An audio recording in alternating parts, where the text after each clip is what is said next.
آپ کے top scientist اور آپ کے ٹاپ اسٹیبلشمنٹ کے لوگ جو ہیں وہ گھروں کے اندر ان کا مرڈر ہوا، اور مرڈر کہیں باہر سے نہیں ہوا، وہ ڈرون آپ کے ہی محلوں میں بنے ہوئے تھے اور انہیں ڈرون سے ہوا، تو لوکیشنز تھیں، ہر چیز کمپرومائز ہوئی.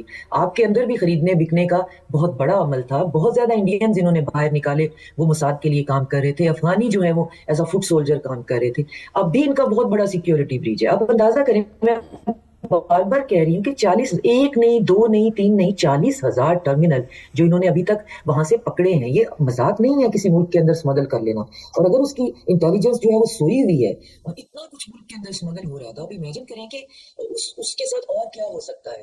تو ابھی بھی یہ ہے کہ یہ ریزیلینٹ بہت ہے، لوگ ان کے ساتھ ہیں، لوگ ایران کو ٹوٹا ہوا نہیں دیکھنا چاہتے. تو وہ سارے کے سارے جو ہیں خوزستان سے لے کر ایرانی، آذری اور سستانی، بلوچی، سب اس بات پہ اکٹھے ہو جاتے ہیں اپنے اندر کے اختلافات بھلا کر. یہاں پہ پوری کی پوری ایک جو ہے وہ ٹیررسٹ آرگنائزیشن جو ہے وہ بارڈر کراس کروا کے، کردستان جو کرد بارڈر ہے اس کو کراس کروا کے، مجاہد الخلق نام کی، اس کے اتنے بندے انہوں نے پکڑے ہیں. یہ جو اب بات کر رہے ہیں ٹرمپ کے، وہاں پہ جو ہے وہ لوگوں کو اسیسینیٹ نہیں کیا جائے گا. ایران کا قانون ہے کہ جو اس طرح کی غداری کرتا ہوا یا دہشت گردی کرتا ہوا پکڑا جائے گا، اس نے مرنا ہی مرنا ہے. تو یہ ٹرمپ کے کہنے یا نہ کہنے سے کوئی فرق نہیں پڑنا.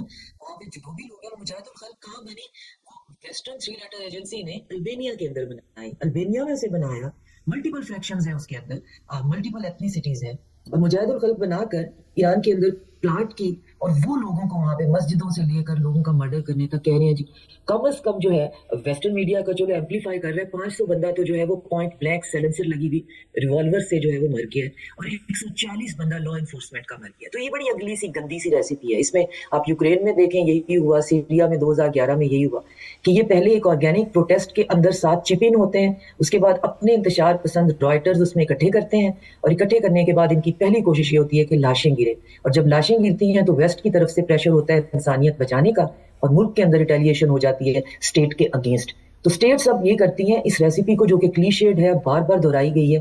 وہ کہتی ہیں جی بندے نہیں مرنے چاہیے، تو بندے نہ مرنے کے چکر میں وہ اپنے بندے مروا لیتے ہیں. 140 بندے جو ہیں وہ پولیس کے مر گئے ہیں، لا انفورسمنٹ کے مر گئے ہیں، کیونکہ وہ آگے سے جواب نہیں دے رہے تھے. اور جتنے سویلین مرے ہیں وہ انہی رائٹرز کے اپنی گنز کے جو ہے اس سے مرے ہیں. اور جو پکڑے گئے اب گھروں میں، 1 ہفتہ تقریباً جو ہے انہوں نے لگایا، 3 دن بلیک آؤٹ تھا. اس کے بعد اسی اسٹار لنک کے لیکس سے انہوں نے بندے پکڑے ہیں، اور ہزاروں کی تعداد میں وہاں پہ لوگ پکڑے گئے ہیں، اور یہ بچیں گے نہیں. اور یہ بہت بڑا ایک ویسٹ کے لیے ایک ایسی چیز ہے کہ اب ہم کیا کریں. اب ہمارا پیٹنس بھی گیا، اب ہماری گولڈن اپرچونٹی بھی گئی، لیکن ایران کی بالکنائزیشن تو ہم نے کرنی، اس کے ٹکڑے ٹکڑے تو کرنے. ایران اگر اسی صورت میں رہتا ہے تو یہ ہمارے لیے ایک تھریٹ ہے، یہ گلف کے اندر ہماری منوپلی کے لیے تھریٹ ہے، یہ اسرائیل کے لیے ایگزسٹانشل تھریٹ ہے. تو یہ تو ہم نے کرنا ہے.